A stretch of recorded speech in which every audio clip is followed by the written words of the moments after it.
नमस्कार दोस्तों, क्राइम तक में आप सबका स्वागत है। मैं हूं सुप्रतिम बैनर्जी। आज कहानी कर्नाटक की राजधानी बेंगलुरु से है। बेंगलुरु में लगातार मिल रही महिलाओं की लाशों की कहानी, यानी सीरियल डेड बॉडीज की कहानी।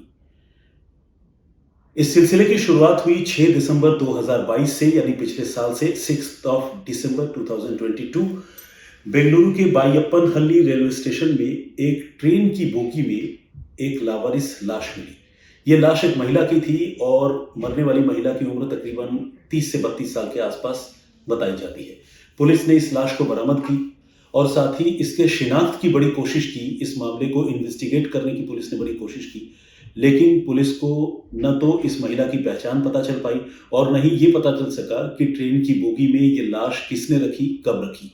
कुल मिलाकर ये मामला बहुत ही रहस्यमयी था और अब भी बना हुआ है। लेकिन अभी कुछ दिन और गुजरे थे, या यूं कहें कि तकरीबन 1 महीने का वक्त और गुजरा था कि ठीक ऐसी ही एक घटना और सामने आई। इस बार बेंगलुरु के ही यशवंतपुर रेलवे स्टेशन में एक महिला की लाश बरामद हुई। ये लाश एक ड्रम में रखी हुई थी।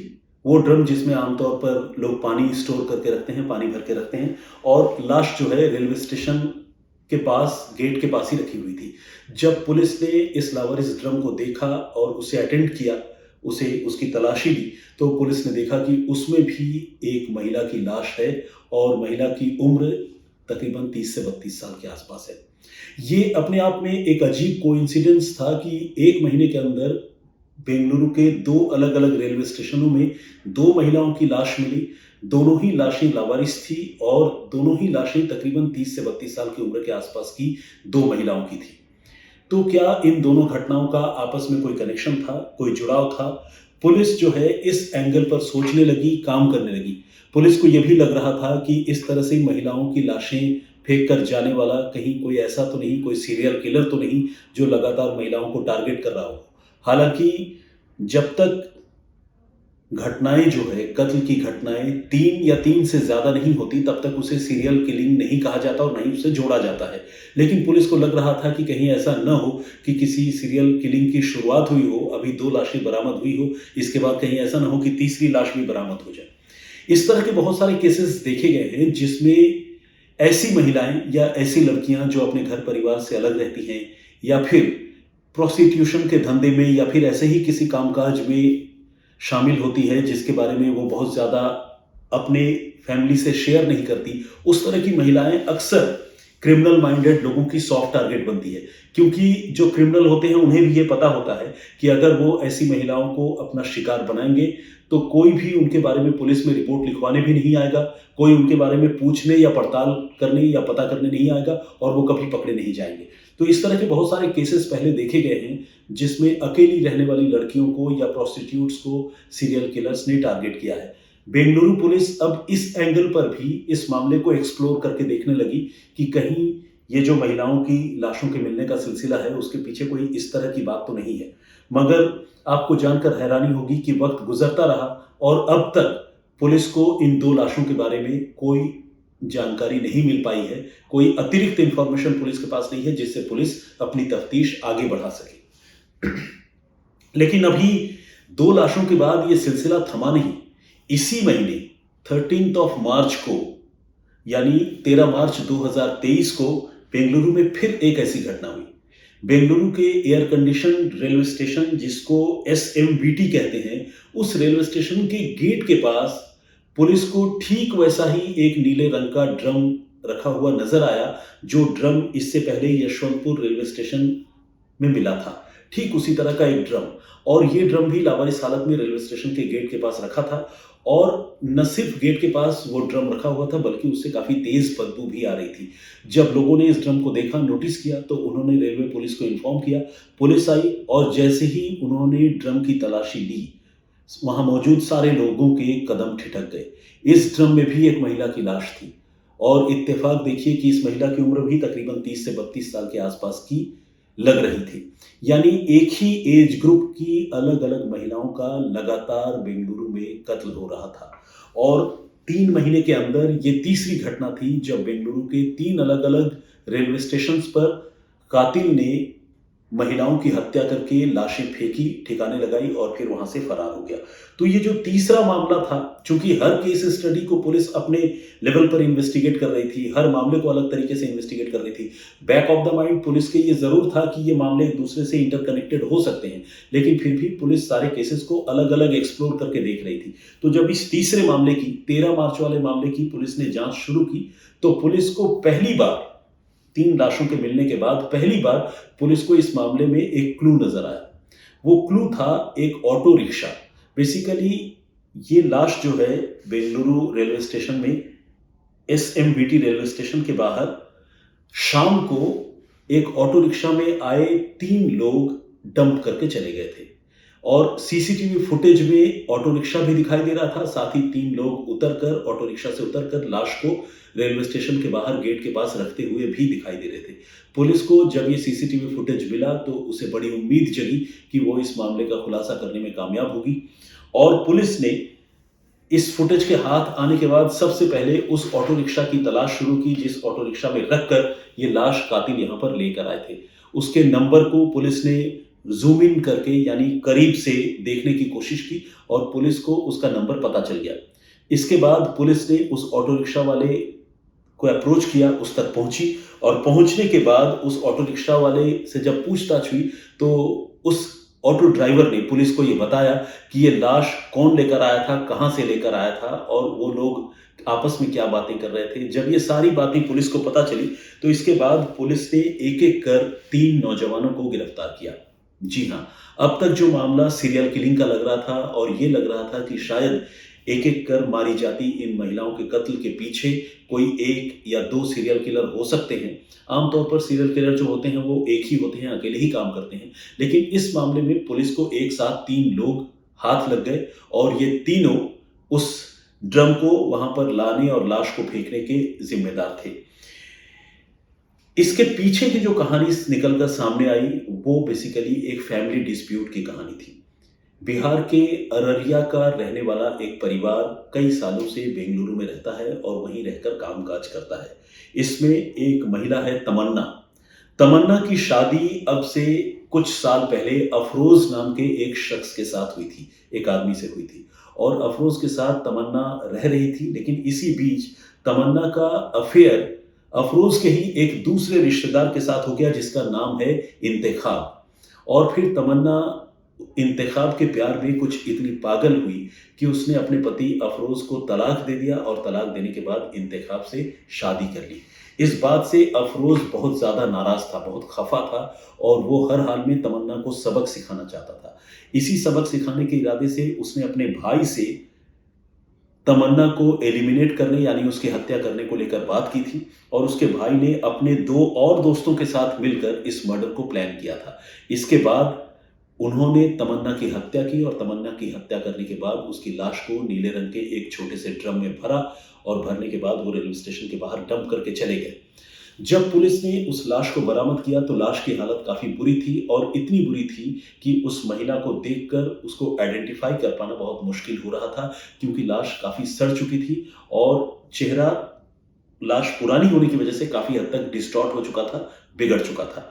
ऐसे में पुलिस के पास ये बहुत चैलेंजिंग केस था कि कैसे वो इस मामले को सुलझाए, लेकिन सीसीटीवी फुटेज के जरिए पुलिस इस केस को सुलझाने में कामयाब रही और ये एक फैमिली फ्यूड यानी पारिवारिक रंजिश या दुश्मनी की कहानी सामने आई जिसमें एक पति ने अपने पूर्व पत्नी की हत्या अपने ही कुछ रिश्तेदारों से बेवफाई के बदले या धोखे के बदले कराने की प्लानिंग की थी और उन्होंने उन सारे कातिलों ने मिलकर एक महिला की हत्या कर दी थी। तो कुल मिलाकर ये जो तीसरी लाश वाली केस स्टडी है ये बाकी के 2 केस स्टडीज से बिल्कुल अलग थी और उसके साथ इसका कोई कनेक्शन नहीं था। रेलवे पुलिस की जो एसपी है डॉक्टर सोमलता, उन्होंने खुद इस बात की पुष्टि की है और उन्होंने कहा है कि जो 3rd केस ऑफ मर्डर है उस केस को उन्होंने सॉल्व कर लिया है और उसका इससे पहले जो 2 लाशें मिली थी उसके साथ कोई कनेक्शन नहीं है। लेकिन एक बड़ा सवाल ये उठता है कि कत्ल करने के बाद आम तौर पर कोई भी कातिल, कोई भी इंसान सबूत मिटाने की कोशिश करता है और सबूत मिटाने के लिए वो लाश को खुर्द-बुर्द करता है, या तो कोई टुकड़े करता है या जला देता है, या कई मौकों पर हमने देखा है कि वो शहर से बाहर किसी नदी में या जंगल में ले जाकर लाश फेंक देते हैं, जहाँ कोई उस लाश को देखने वाला ना हो, उसके बारे में पता करने वाला ना हो और उस मामले का कभी खुलासा ना हो पाए। लेकिन ये एक अजीब बात है जिसमें कातिलों ने हत्या करने के बाद लाश को ड्रम में भरा और ड्रम में भरने के बाद ये बाकायदा उस लाश को रेलवे स्टेशन तक लेकर आए, और वो भी बेंगलुरु के सबसे मॉडर्न, सबसे अत्याधुनिक रेलवे स्टेशन के पास जो फुल्ली एयर कंडीशनड है, वहां पर वो लाश रख के गए। पता नहीं उन्होंने क्या सोचा।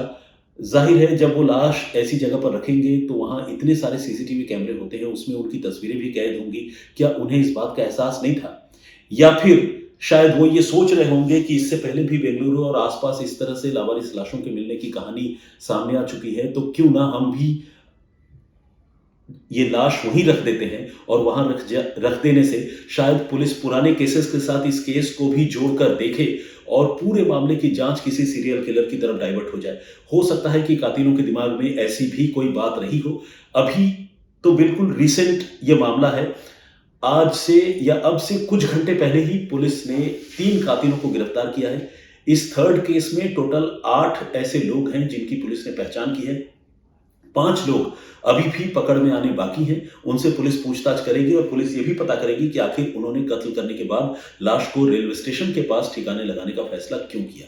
ये अजीबोगरीब फैसला कातिलों का क्यों था, पुलिस ये भी पता करने की कोशिश करेगी। तो कुल मिलाकर एक शहर, 3 महीने, 3 रेलवे स्टेशन और 3 महिलाओं की लाश, एक रहस्यमयी कहानी। इस कहानी से आधा पर्दा तो उठ चुका है और 3 में से 1 कत्ल के मामले का खुलासा हो चुका है। लेकिन 6 दिसंबर और 4 जनवरी को बायप्पानहल्ली और यशवंतपुर रेलवे स्टेशन में जो लाशें मिली थी उसका राज अब भी जस का तस है। इन कत्ल के मामलों का खुलासा कब तक होता है ये देखने वाली बात होगी, और ये भी देखने वाली बात होगी कि क्या इन कत्ल के पीछे कोई सिरफिरा कातिल, कोई सीरियल किलर है, या फिर वो भी दोनों केस स्टडीज अपने आप में अलग अलग क्राइम के मामले हैं। फिलहाल ये कहानी यहीं तक। इस मामले में जब भी आगे कोई और जानकारी या कोई अपडेट सामने आएगी तो मैं आप सभी को उसके बारे में जरूर बताऊंगा। लेकिन इससे पहले कि मैं अपने इस पेशकश को खत्म करूं, आइए कुछ कमेंट्स पढ़ता हूं जो कमेंट्स आप लोगों ने मेरी पिछली स्टोरी में की थी। जो पिछली स्टोरी मैंने मुंबई की आप लोगों को बताई थी, जिसमें मैंने आपको बताया था कि कैसे एक लड़की 3 महीने तक अपनी मां की लाश के साथ एक मकान में कैद रही। लिटिल रेन ड्रॉप्स के नाम से एक आईडी है, हमारे दर्शक हैं, रेगुलर लिसनर, वो कमेंट करते हैं और उन्होंने इस बार हैप्पी बर्थडे मुझे विश किया है। Thank you very much. और मैं बहुत ही शुक्रगुजार हूँ आप सभी लोगों का। मेरा जन्मदिन तो ऐसे 12 मार्च को था, लेकिन अब इतने दिन गुजरने के बावजूद आप लोगों की बधाइयों का सिलसिला खत्म नहीं हुआ है। इससे ये पता चलता है कि आप लोग वाकई मुझे कितना प्यार करते हैं और कितनी तवज्जो देते हैं। Grateful from core of my heart. Mamoni ji का कमेंट है, रेगुलर कमेंट करती हैं और उन्होंने इस घटना पर बड़ी हैरानी जताई है जिसमें एक लड़की अपनी मां की लाश के साथ एक मकान में 3 महीने तक रही। जीके प्लस के नाम से एक आईडी है और उन्होंने लिखा है कि खुद की समझदारी ही अहमियत रखती है, वरना अर्जुन और दुर्योधन के गुरु तो एक ही थे। बिल्कुल बात सही है। गुरु के एक हो जाने से इंसान जो है बराबर का टैलेंटेड नहीं हो जाता। टैलेंट एक ऐसी इनहेरेंट चीज है, इंसान के अंदर का एक ऐसा गुण है जो हर इंसान के साथ कुछ अलग होता है। अर्जुन VR के नाम से एक आईडी है, love the way you explain the story sir, इन्होंने लिखा है और ये बहरीन से हमारी कहानियां, हमारी ये पेशकश सुन रहे हैं। Thank you very much Arjun. Alex Varghese हैं, इन्होंने कमेंट किया है, इन्होंने बिलेटेड हैप्पी बर्थडे कहा है और इन्होंने ये बताया है कि पहले वो शम्स सर की कहानियां रेगुलर सुना करते थे, लेकिन पिछले तकरीबन 2-3 महीनों से वो लगातार मेरी स्टोरीज भी सुन रहे हैं और उन्हें मेरा जो स्टाइल है, स्टाइल ऑफ नरेशन है, वो डिफरेंट लगता है और इन शॉर्ट उन्होंने कॉम्प्लीमेंट दिया है और उन्होंने तारीफ की है। ऑफ कोर्स शम्स सर के तो खैर वो मुरीद हैं ही, जिस तरह आप सारे लोग हैं। तो बहुत बहुत धन्यवाद एलेक्स वर्गीस साहब आपका। मैं आपका स्वागत करता हूं और आपके सरनेम से मैं गेस कर रहा हूं कि शायद आपका ताल्लुक कहीं केरल से हो, केरला से हो। सोफिया सन्नी जी का भी कमेंट आया है, रेगुलर कमेंट करती हैं, thank you very much. Danish का कमेंट है, देश राज तोमर जी ने भी कमेंट किया है, ओमकार पांडे बहुत धन्यवाद आपका। रोहित सक्सेना जी का कमेंट है मेरे ख्याल से, मैं सरनेम ठीक से प्रोनाउंस नहीं कर पा रहा हूँ, लेकिन रोहित जी का कमेंट है, इतना मैं कह सकता हूँ। नहीं, रोहित SH कसाना, ये सरनेम है इनका। एनीवे, बहुत बहुत स्वागत आपका। कविराज जी ने भी कमेंट किया है, रितिका जी रेगुलर कमेंट करती है राजस्थान से, बहुत स्वागत आपका। हार्दिक त्रिवेदी जी, इन्होंने लिखा है the way you told, tell होना चाहिए मेरे हिसाब से, the way you tell story is amazing, thank you very much Hardik ji. रघुवीर सिंह भाटी जी ने भी कमेंट किया है और इन्होंने कहा है कि मैं अपनी टीम से ये कहूँ कि मेरी ये जो कहानियाँ, ये जो प्रोग्राम आता है, उसका एक प्लेलिस्ट वो अलग से बना कर रखें। मैंने कई बार कहा है, लेकिन वो दिन कब आएगा मुझे भी पता नहीं है। रौनक भसीन जी हैं, इन्होंने लिखा है nice story teller, thank you. Raunak Bhasin ji, मैं आपका बहुत बहुत स्वागत करता हूँ। इतने इतने विशेष के लिए, गुड विशेष के लिए बहुत बहुत धन्यवाद आपका। शोभित पासवान जी, इन्होंने लिखा है कि सुनकर बहुत दुख हुआ। ये उस कहानी के बारे में बात कर रहे हैं जिसमें एक लड़की अपनी माँ की लाश के साथ 3 महीने तक एक कमरे में, एक मकान में कैद थी। क्या थी वो कहानी? अगर आप लोगों ने नहीं देखी है तो प्लीज जाकर वीडियो में सर्च करेंगे आप क्राइम तक के वीडियोस में, तो आपको वो कहानी नजर आ जाएगी। प्लीज उसे भी सुनिएगा जरूर। सूरत से हैं, इन्होंने अपना नाम तो क्लियरली मेंशन नहीं किया है और जो आईडी है उसमें ठीक से, हाँ ठीक है, चलिए मैंने रिट्रीव कर लिया। नाम है रहमान व्लॉग्स। इन्होंने लिखा है कि वो सूरत से हैं, वो पिछले 2 साल से क्राइम तक के डेली लिसनर हैं, लेकिन उनका नाम आज तक कभी किसी ने नहीं लिया। मेरे ख्याल से शमसा ने भी मेंशन नहीं किया और मैंने भी नहीं किया था। लेकिन रहमान साहब, देखिए आज आपके नाम का जिक्र हो गया और आपके कमेंट का भी जिक्र हो गया। बहुत बहुत स्वागत आपका। इसी तरह से सपोर्ट करते रहिए, कमेंट करते रहिए। रौनक भसीन जी का मैंने जिक्र पहले ही कर दिया। जीशान क्रिएशन ऑफिशियल के नाम से एक आईडी है, इन्होंने शुक्रिया कहा है क्योंकि इनका कमेंट हमने पहले पढ़ा था। मोरल वॉइस स्टोरी के नाम से एक आईडी है, बहुत बहुत स्वागत आपका। और सुनील कुमार जी हैं, ये रांची झारखंड से हैं, इन्होंने अपना कमेंट किया है, बहुत बहुत स्वागत आपका, बहुत धन्यवाद। और विजेंद्र सिंह जी हैं, ये रेगुलर कमेंट करते हैं और इनको इस बात की हैरानी है कि कोई लड़की अपनी माँ की लाश के साथ कैसे रह सकती है इस तरह से, और वो भी लाश को जब छुपाए जाने की कोशिश हुई है तो बहुत ज़्यादा शक उन्हें इस बात पर है कि शायद इस कत्ल के पीछे उस लड़की का कोई बॉयफ्रेंड भी इन्वॉल्व हो। नवीन दर्जी जी का भी कमेंट आया है और सुयश यादव जी हैं। नितिन पॉटर के नाम से एक आईडी है, उन्होंने भी अपनी बात रखी है, अपना कमेंट किया है। Thank you very much all of you. ऐसा नहीं है कि सिर्फ इतने ही लोगों ने कमेंट किया है, बहुत सारे लोगों ने कमेंट किया है, अपनी बात रखी है। सारे लोगों का कमेंट एक बार में पढ़ नहीं सकता। मैं जब फिर हाजिर होऊंगा किसी और कहानी, किसी और वाकये के साथ, तब आप लोगों के कमेंट्स फिर से पढ़ूंगा। आप सबसे गुजारिश है कि आज की कहानी पर आपकी जो भी राय है, जो भी आप सोचते हैं बेंगलुरु में मिल रही लावारिस लाशों के बारे में, आप उस पर अपना कमेंट जरूर कमेंट बॉक्स में लिखने की कोशिश कीजिए। अपनी राय जरूर हमें बताइए, अपना माइंड शेयर कीजिए। फिलहाल मुझे इजाजत दीजिए, अपना बहुत ख्याल रखिए। जय हिंद, जय भारत।